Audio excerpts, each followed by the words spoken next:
Changing your phone number on Spreadshirt is a straightforward process. Follow these steps to update your contact information easily.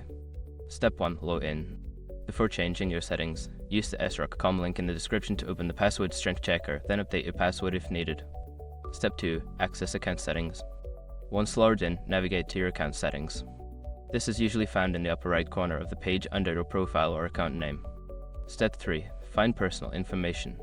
In the account settings menu, look for the section labeled personal information or contact information. Click on it to view your current details. Step 4. Edit phone number. Locate the phone number field and click on the edit or change option. Enter your new phone number in the designated space. Step 5. Save changes. After entering your new phone number, make sure to save your changes. Look for a Save or Update button at the bottom of the page and click it to confirm the update. By following these steps, you can successfully change your phone number on Spreadshirt. If you encounter any issues, consider reaching out to their customer support for assistance.